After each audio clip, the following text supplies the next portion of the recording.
boys and girls, and welcome to Paint and Sippie. I'm very excited to have you here. My name is Teacher Tashai, and we're going to get painting soon. But before we do that, I'd like you to make sure that you get a jar of water or a cup. It doesn't really matter. And if you need to clean your glass every now and then, that's okay. We want to make sure that our colors don't get all muddled up and gross. Okay, so we have a lovely kit here. And it's clear where the paint is. We got some nice colors, and we got yellow and black and blue and red and white. So I want you to stack them all out along the side so you can follow along once we get started. We've got a nice little booklet that you can have a look at in case you get lost or in case I go a little bit too quick. You can always pause and rewind as well. You got to remember that. So we've got this nice little booklet. It's got everything you need. We got two paint brushes. The one is a round tip and the one is a flat tip. Now that's important to remember. We're going to think about that later. The one is a flat tip and the one is a round tip. Okay, then we've got a canvas. Now this is a board canvas, which is really nice. Some other times we actually get a box canvas as well, which is a little bit different and a little bit harder to use because you can't put a lot of pressure on it. So we're going to start with that. I find it easy to use this paper that's in your box to cover the table with because I don't think anyone's going to be impressed if we mess paint everywhere. So let's cover the table, and you can put your paints and your water on top to make sure it stays nice. We're going to open our canvas and we're going to cover the whole canvas with black. What I want you to be careful of when you're covering your canvas with black is that you don't paint it on too thick because this will have to dry completely. Okay. Another important thing for you to remember is that you put your paint brushes in the water when you're not using them. If you forget paint on them, they might just dry and then they get really tricky to clean up.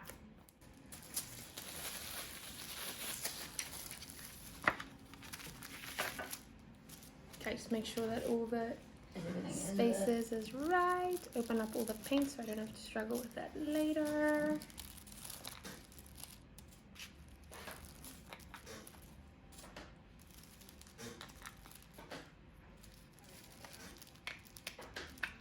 Okay. So the first color we're going to use is black. Like I said, make sure that you don't paint on the paint too thick because then we're going to have to wait very long for it to dry. We're going to use a technique for the older ones that's called a wet brush technique. We want to make sure that it's never dripping. Can you see there's not loads of water on there, but there's enough water on there so that our paint is going to glide onto the canvas nicely. So all we're going to do is we're going to just cover the whole canvas in black. Try as much as possible to keep the paint nice and thin. So you want to make sure that there's no big blobs of paint anywhere on the canvas because those will take longer to dry. Just cover your whole canvas. There we go. Make sure that you cover each little corner. We don't want to see any white corners on this canvas because we want the whole background to be nice and dark so that our color pops. Who likes lollipops? Because we're painting nature's lollipops today, and I love these. They kind of make me think of Horton Hears a Who. Have you seen Horton Hears a Who? That's one of my favorite movies. I really, really enjoyed it. And these nature lollipops kind of make me think of the trees in Horton Hears a Who, don't you think? There we go, covering it all, making sure that it's nice and thin. Can you see how I'm scraping off the paint that's left so it can dry nice and quickly? If you wanted to, you could have used your flat brush for this as well. Either one would work. At this point, it doesn't really matter. When we're painting, we also try and keep the same direction. And it's not the end of the world if you're painting in different directions, but it just looks a lot neater if all the lines either go from top to bottom in nice straight lines or from side to side. We don't want to pull any attention from the beautiful details in the flowers that will be right in front, in the foreground of the painting. We don't want the background to really draw too much attention. So we want it to be as simple as possible, and we're keeping it as flat as possible. We don't really want texture here either because our flowers are going to be nice and bumpy. So it almost seems like they're jumping off the painting at you. Okay, Now you're gonna leave that to dry, and I think that this is just about time for me to tell you a little bit about what I do while my painting dries. During the day, I teach at a school and I teach painting and dancing and drama and piano and anything artistic, and I really enjoy it because you can get to express all of your creativity in your daily job and get paid for it. It's pretty awesome. All right, it's time for us to have a snack break. If you open your box, there's some yummy treats in there, and you can put your straw in your drink, and that's where the sip part comes in. So have a sip of juice, and then we'll get back here as soon as you're done. If you are running a little bit over and your painting really needs to dry, I'd like you to pause here and let it dry completely. It's important that your paint is completely dry. So if you need to pause, do that now.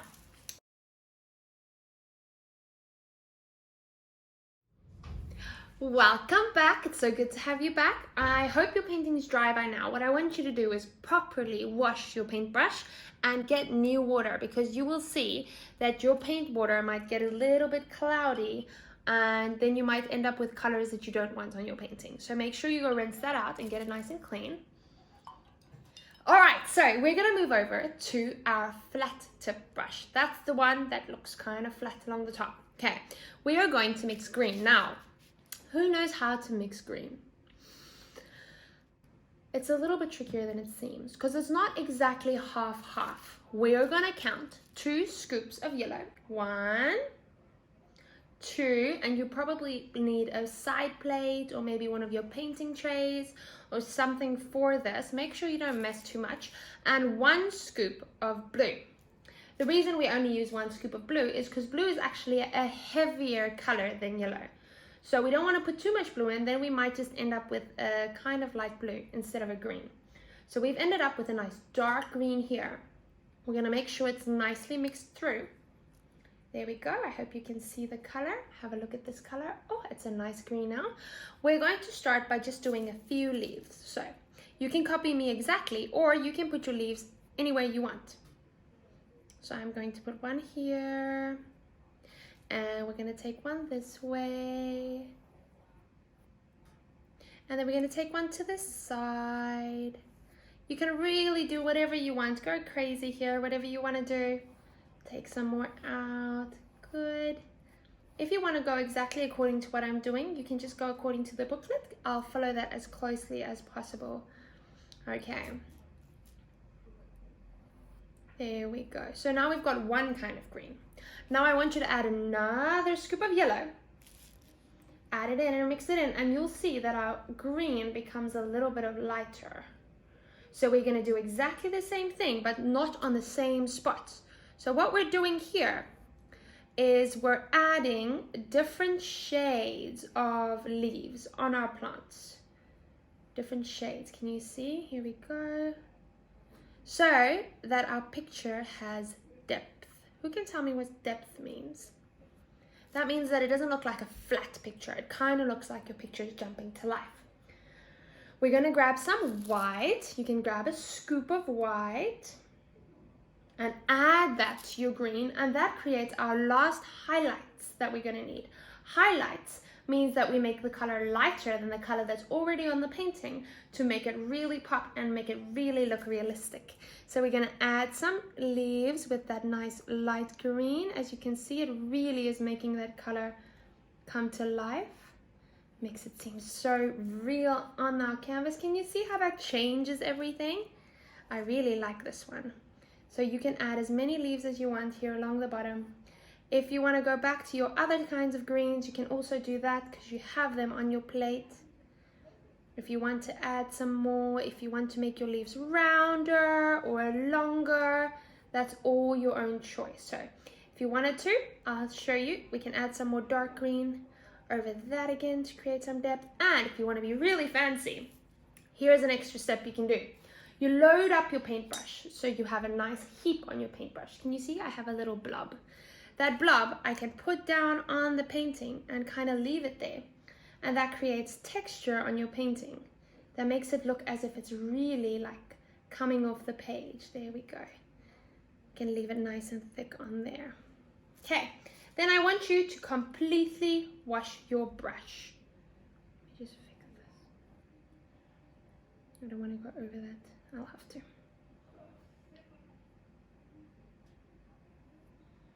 This one goes all the way up here.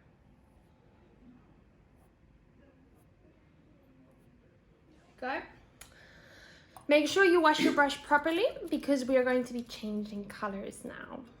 Okay. It might be a little bit confusing. Normally when you paint, you start with everything that's in the background and then you move towards everything that's right in front, right? But right now, we're gonna start with the yellow one because we can't put blue behind yellow. Because what does blue and yellow make? It makes green, and we can't have green leaves and green flowers. So we need to make sure we keep those colors very, very separate. So we're gonna start with our yellow, making sure that there's no green squished in there. And we're just gonna dab it on nice and thick so it creates a nice texture. This flower will be nice and small. You don't have to make this flower big at all. There we go, can you see? It doesn't even really have to be round. If you wanna actually paint a flower, that's your choice as well. And then we're going to wash our brush. All right, it's time for us to have a snack break. If you open your box, there's some yummy treats in there, and you can put your straw in your drink, and that's where the sip part comes in. So have a sip of juice, and then we'll get back here as soon as you're done. All right, next we're gonna add the red flower. Now, we don't have any orange as far as I can see, right? Can you see any orange? There's no orange in this painting. So we need to be careful to mix which two colors? Red and yellow. We need to make sure we keep them separate because if we mix them, what color are we gonna end up with? We're gonna end up with orange, and we don't want orange in this painting. Okay, so we're gonna make a nice big circle. This circle is a lot bigger, so we're gonna make it nice and wide. And we're gonna make sure that we also don't mix red with our green because that is gonna end up with a brown color, and there's definitely no brown in this painting. So we need to make sure that we don't mix those colors. Okay, so we got a nice lollipop shape here with our red, and we're going to keep it nice. Can you see how thick I'm painting now? It's only with the background that we try not to paint so thick. With the foreground, we can go as thick as we want to paint because we want it to have nice texture on the painting. Okay, make sure that you make it nice and round. Normally, I start smaller because it's always easy to make a circle bigger as you go along, but it's really not that easy to go back to a small circle once you've accidentally made it too big. Okay, so I'm gonna wash my brushes all again, and by this time, you probably need to clean your water again because look at this icky, yucky, browny red color. We don't want that red color. So now you've washed your brushes and you've cleaned them. Try and make sure that your brushes aren't too wet because if it drips, it's also gonna make our paint like flowy and muddy, and we don't want water paint. I'm going to make my yellow flower a little bit bigger because if you look at the picture, they kind of overlap. Overlap means that they are across each other, like they're over each other. So I'm gonna make my yellow a little bit bigger to make sure it can overlap. And this is kind of where you decide which one you want in front. If you want the red one in front, then your red one might become a little bigger rather than your yellow one. Okay, so we got a nice and round shape there. There we go. That looks a little bit bigger and a little bit better. I'm gonna wash my brush again, and then we're gonna go on to the blue. It's important to clean our brushes properly because we don't want to be mixing colors that we don't intend to mix. Let us go back to the blue. So we're just using the plain dark blue, and now it gets tricky because we want to fit in this color behind those two flowers. So we need to make sure that we first make the shape around to the outside as far as we want it to go. So I want mine nice and big. There we go. And then it'll kind of come closer and closer to the yellow.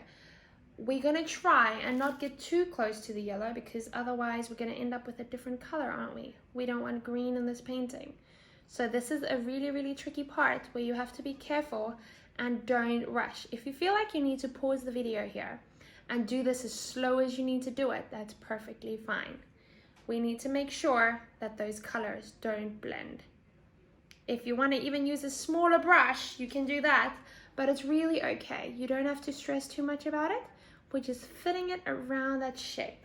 I hope you can see. Can you see nicely? Because that round flower comes all the way down, I'm going to even add some blue in right here, and then we'll let the red come up a little bit more. This is the nice thing about painting. You don't have to only be busy with the color that you're currently busy with. You can go back and forth and change it until you're happy with your painting. So let's stick with the blue, and what we're going to do is we're going to add a little bit of white. So we're going to go back to our plate. We're going to make sure we have a clean spot, and we're going to add a little blob of white. We don't want too much white because we don't want to end up with a very light blue. We want it to be nice and dark still. There we go. Can you see? It's almost like the sky. That looks like a sky blue color. There we go. Okay, so that sky blue color, we're going to add in, but we need to decide where we add the highlights, the lighter colors, is the same side. We're going to add it in both. Let me explain. If the sun is shining from right above you, then all your highlights will be right on top of your flowers. You're not going to paint a random highlight right at the bottom. So we're going to stick to the same side. I think we should go a little bit to the left. We add that color in, and we call this blending. We color it in and we blend it down. Can you see how, because we're using the dark blue and the light blue and the light blue, as we go down, it becomes darker and darker. Isn't that cool? So it becomes like an ombre effect without us having to mix 1,000 different kinds of blues. There we go. If you want to bring some dark up again, you can do that. See how nice that looks? That looks like a flower now. Then you wash your brush, and we're going to do the same kind of thing with all the other colors. So we kind of need to make sure that that water is clean again. There's just a lot of water changing in this one. A lot of different rainbow colors. I'm going to go ahead and I'm going to mix my yellow with a little bit of white. Making sure again that I use a part of the plate that doesn't have all other colors. And I'm actually going to clean up my white a little bit. I'm going to scrape the top parts off, so I don't end up with blue in my white, because then I'm not going to end up with a nice light yellow. Okay, so we've got a nice scoop of white, and let me just turn my plate so you can see that white. We're going to mix in with the yellow. There we go. If you see that you've got some blue in your yellow, stop and remix the color. You don't want to have any blue in that color. We're going to do the same. Do you remember where our light is coming from? We said on the left from the top. So we're going to keep it on that side, and we're going to add in some nice texture there. Beautiful. And I think that I don't have enough white in there because we can't really see that difference on the camera, can we? So I'm going to make my yellow a little bit lighter. It's the nice thing about art. We can go back and we can change it as many times as we want. That's more of a light color. There we go.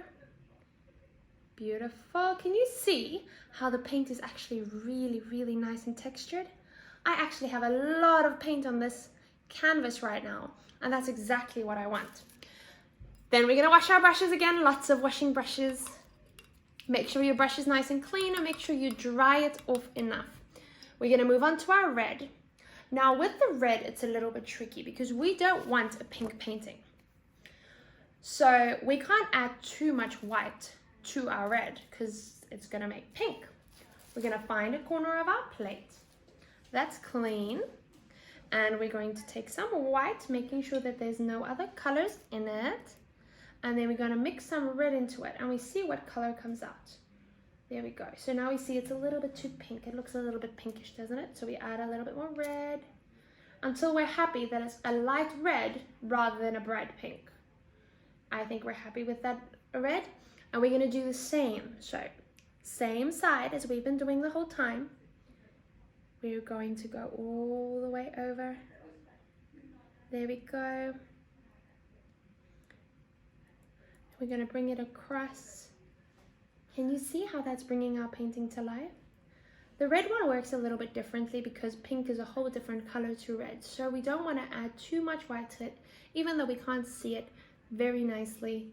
We want to make sure we do it slowly so we make sure it's done properly. So now we're going to continue adding white. So I'm going to take another scoop of white. And now going with a lighter color, I'm going to go right across the top again. So instead of coming out with a pink, we have a little bit of white mixed with red. If you're going to be dabbing too much, you're also going to end up with a pink instead of a red. If at any point during this video you feel you need a bit of a break and you want to go run around outside or quickly have a snack, please just press pause and then we can come back to our painting as soon as you're done with your snack. I'm going to go ahead and add a whole blob of white on here because we're now adding our last layer of highlights. So if you want to make this dots like the original painting, you can. If you just want to dab it on like this, that's also fine. You can see we have quite a lot of white coming in here now. It's really coming to life. We can see this painting come out. It really looks like this flower is round, isn't it? It doesn't look like it's flat on the page anymore.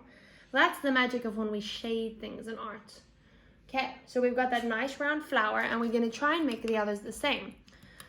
So I'm going to take a clean brush and I'm going to scoop off the white because as you can see, I'm sure yours also looks the same. I've got all different colors there mixed into my white and I don't want all those colors on my painting. So I'm going to scoop it all out to make sure it's clean. That's better. And then we are going to start with the yellow one because that's the lighter color. If you need to continue rinsing your water and changing it to new water, please do that rather than having muddy colors on your canvas. I'm going to just take a plain white now and I'm going to dab on some last highlights right along the edge. There we go. Right along the edge. Going to add some highlights. And you can make this as thick as possible, or you can choose to have a flat painting and rather work in dots like the original picture. You'll see they look very different. I wanted to give you two different options to work with. There we go, look how beautiful that looks. Now we're going to do it with the blue. So again, we make sure that our brush is completely clean. Okay, we're going to add some plain white to that blue. Once again, we're going to stick to that outside corner. There we go. And we're going to work it down into that blue so we have a nice, oh, I like this sticky paint. It's amazing for creating lovely textures. It almost will look like waves on your blue, like the ocean. There we go. All right. So we've got our beautiful flowers. Now all that's left for us to do is add some highlights with blue to our leaves. This might seem a little silly, but it actually creates quite a nice difference than just blue. So along one of your leaves, all you do is you go find some of those stems that are looking a little bit sad and boring, and we just add a tiny little bit of blue to just a few of them. Now, each single art piece that you'll ever do in your life is completely unique. That's why, even when I'm painting the same picture twice, it'll look completely different every single time. So you don't have to worry to do everything the same I did it.